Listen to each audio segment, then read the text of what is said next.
ज्ञानघनो कर्मशील कर्म ज्ञानवान् ज्ञानघनो कर्मशील कर्म ज्ञानवान् पुण्यमयी देयामा अक्षर वरदान पुण्यमयी देयामा अक्षर वरदान.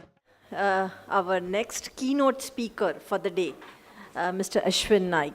Mr. Naik is, I'm really happy and excited to introduce him. Anyone who is an Ashoka Fellow, suddenly my respect for that person goes really very, very high.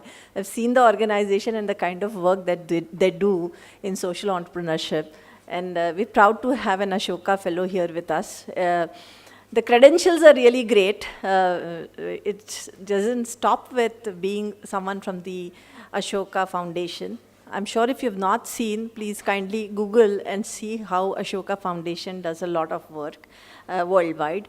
I had the opportunity to go and see people in Bangalore as well on the Ashoka side. So he's an entrepreneur, he's an author, he's been he has received the Young Global Award from World Economic Forum. We're very happy to have someone who is running a healthcare accelerator.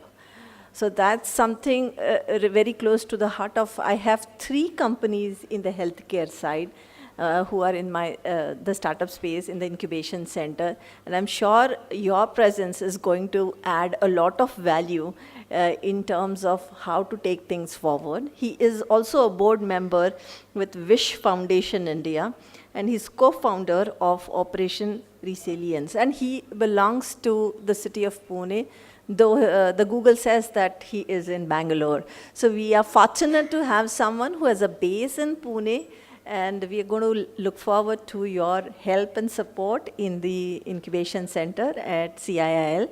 May I take this opportunity to welcome you. Thank you, Dr. Palkar. I'm very happy to be here, and I was very impressed by the emotional words from Captain Chitle. So his particular remarks on small and medium industries, which is the backbone of this country, I think it was very, very encouraging to hear that. But I also found the other 2 things he mentioned, which is the entrepreneurial mindset rather than being an entrepreneur. I think many people we forget in the excitement of startups and innovation and this, we forget that it is a mindset that anybody can develop, whether you're a manager, student, or an entrepreneur. I found it very encouraging that he is mentioning that in his remarks. Lastly, I found that the whole concept of collaboration, how he is encouraging and fostering collaboration was clearly something that is missing, particularly in an environment like a university, which is considered not to be open. So I'm very glad to be here. What I want to do is maybe spend 20 minutes to share 3 or 4 stories from my own journey as an entrepreneur. And I am in the business of healthcare, particularly in rural healthcare. So we run an organization which sets up and runs hospitals in the tier 2, tier 3 towns. And a tier 2, tier 3 town, to put it in context, in Karnataka is a place like, in Maharashtra is a place like Karad or Sholapur or places like that. Now, how we started this organization was me and my partner, both of us grew up in small towns. We are both from small towns, studied there, grew up there. And both of us went abroad. I went to the US, he went to Malaysia. Now, every year, and people who have, sort of moved to bigger cities will realize and empathize with it. Every year we used to come back to India. The first thing you do is take your parents for a health checkup, right, to bigger cities. You go to Pune or you go to Bombay or you go to Bangalore. And that's when we started thinking that the entire world knows about the good healthcare quality that we have in India, but still people are traveling to big cities like Bangalore or Pune or Bombay for basic healthcare needs. And then we started looking at this data, and it turns out that about 200 million people every year travel from one small city to big city, covering about 100 kilometers, 50 to 100 kilometers. And we found that this was very, depressing to say. And we said we can do something. So we started with one hospital in northern part of Karnataka, and we focused on what are the regular ailments that a family needs, right? And if from your own experience, you would know that what are the 4 things that we look for in the healthcare space? It is maternity, child care, general medicine, general surgery. These are the mainstay of healthcare. We hear about cardiac and neurosurgery and things like that, but that is less than 5% of the population need. So we thought if we can provide good quality care in the 4 specialties, we can do something. So I'll start with one story about what we do. In a place where we run a hospital, there was a security guard. His daughter was born with a very rare condition of a brain. She needed a brain surgery. Now, for a person like that, the obvious sort of recourse is you travel at least 200 to 300 kilometers, go to the next big city, stay there for about 15 days, get the surgery done, then come back and then keep going back for follow-up, right? Now the cost of doing this follow-up and non-medical treatment is about 60% more than the actual medical treatment, right? So people are willing to pay for good service if you provide in your network. So this girl, instead of going to this big city, was operated in a hospital, and she felt she is better now.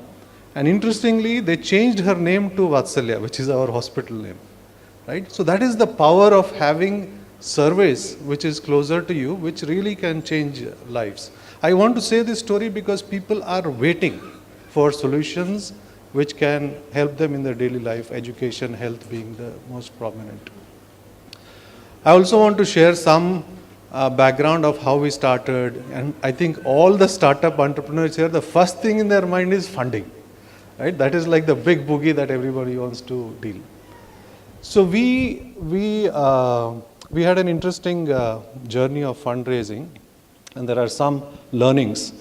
So the first one is when we started this company, and it was a new idea, and every startup entrepreneur's idea is new to the rest of the world. The entrepreneur thinks this is a great idea, but everybody says these are the problems, 100 things which will not go right. And in our case, the first challenge that everybody voiced was, will people pay for such a service? And how will you get doctors? And we know these are the 2 problems, right? Doctors don't want to go to the smaller towns, and people in the smaller towns don't have the capacity to pay exorbitantly.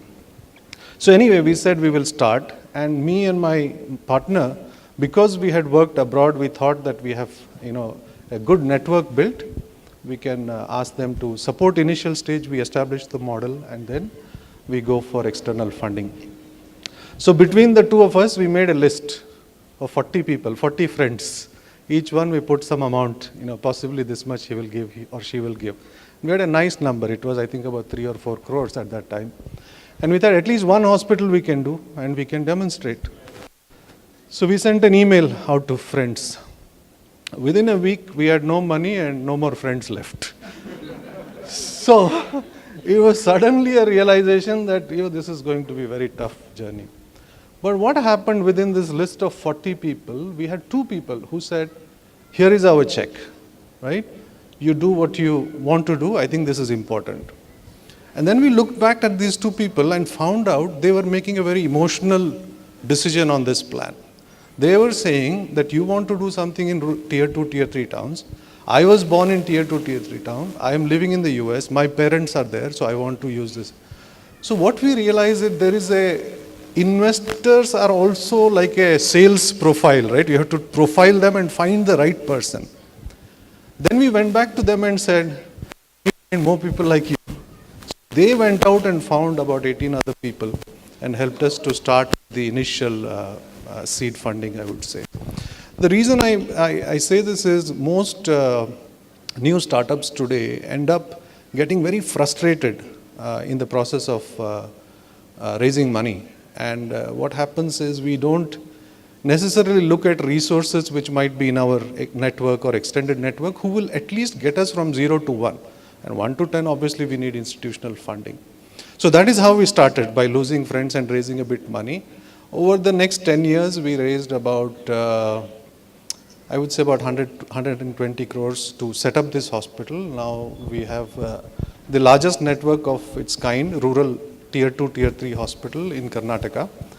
We serve about 500,000 customers, outpatient every year. and about 50,000 inpatients doing surgeries, ICU, dialysis, all that. And many of these towns, we are the first one to introduce dialysis, first one to introduce an ICU, first one to introduce ICU or things like that. So we've been doing that for the last 10 years. So I want to sort of share another idea, maybe not very relevant, but in terms of how do you deal with setbacks, right? So we had set up our first hospital in the northern part of Karnataka, and we became ambitious when it was successful to move to the southern part of Karnataka. And when we went to southern, there were no takers. No takers meaning we couldn't find doctors, we couldn't find a place to set up our clinic, hospitals, nothing.